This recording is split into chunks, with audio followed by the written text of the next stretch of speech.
Hey guys, क्या आप लोगों ने कभी आईपीओ में अप्लाई किया है? आई एम श्योर आपने नहीं तो आपके किसी ना किसी नोन ने तो ज़रूर आईपीओ में अप्लाई किया ही होगा। बट डू यू नो कि एक्चुअली में कंपनी को पैसा रिसीव किस तरह से होता है? कैसे पैसा आपके बैंक अकाउंट से कंपनी के बैंक अकाउंट में जाता है? Let's find out.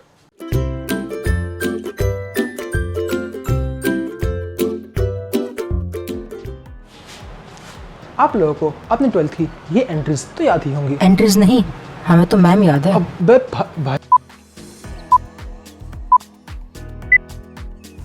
आपको अपनी 12th क्लास की ये एंट्रीज तो याद ही होंगी, जिसमें आपको बताया गया था कि कंपनी के पास थोड़ा थोड़ा करके पैसा रिसीव होता है। पहले कंपनी के पास एप्लीकेशन मनी आता है एंड देन कंपनी के पास फिर अलॉटमेंट मनी आता है।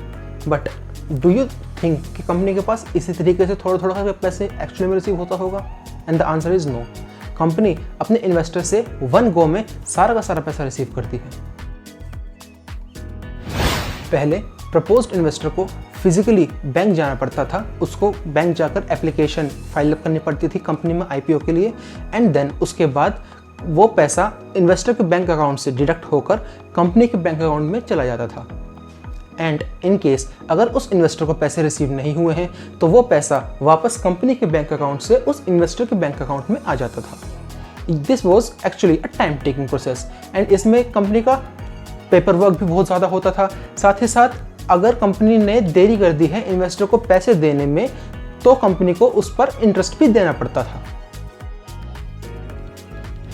इन order to save company from all this hassle, आसबा आ चुका है।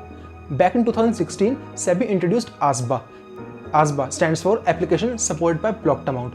ASBA was brought with the sole purpose to make the IPO process easy, both for the company as well as for the investors, and it served the purpose very well. जहां पहले proposed investor को actually में अपने bank account से पैसे निकालकर company के bank account में डालने पड़ते थे, वहीं आसबा ने इस प्रोसेस को बहुत ही ईजी कर दिया है।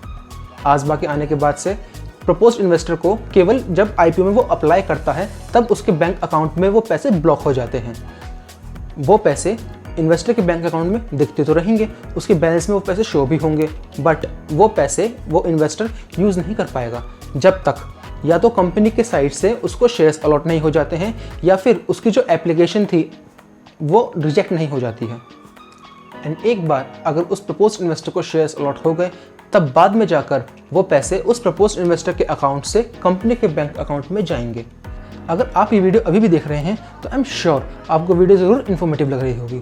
सो kindly comment down below as informative so that I can also feel motivated and मैं आप लोगों के लिए कॉन्स्टेंटली ऐसे इन्फॉर्मेटिव वीडियो बनाता रहूँ। Now let's get back to our topic.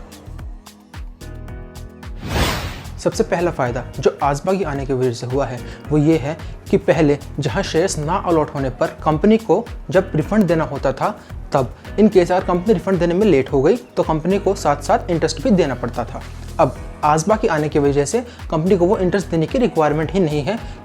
Second फ़ायदा जो इन्वेस्टर को हुआ है वो ये है कि अब उस इन्वेस्टर को अपनी एप्लीकेशन रिजेक्ट होने पर वेट करने की रिक्वायरमेंट नहीं है कि कब कंपनी से रिफंड आएगा एंड कब वो उस पैसे को यूटिलाइज कर पाएगा किसी और चीज़ में। Third and most crucial advantage जो इन्वेस्टर को हुआ है वो ये है कि पहले इन्वेस्टर एक बार आईपीओ में अप्लाई करने के बाद अपनी एप्लीकेशन को रिवाइज नहीं कर सकता था। ऑन द कॉन्ट्ररी आसबा के आने के बाद से एप्लीकेंट उस एप्लीकेशन को रिवाइज भी कर सकता है। अगर आप लोगों को ये वीडियो अच्छी लगी तो kindly hit that like button and remember to comment down below as informative and also अब अगर तुम लोग नए हो तो सब्सक्राइब करो, वो जो लाल वाला बटन है उसके साथ स्कैम करो या फिर महफिल जमाओ, मुझे नहीं पता, बस क्लिक हो जाना चाहिए।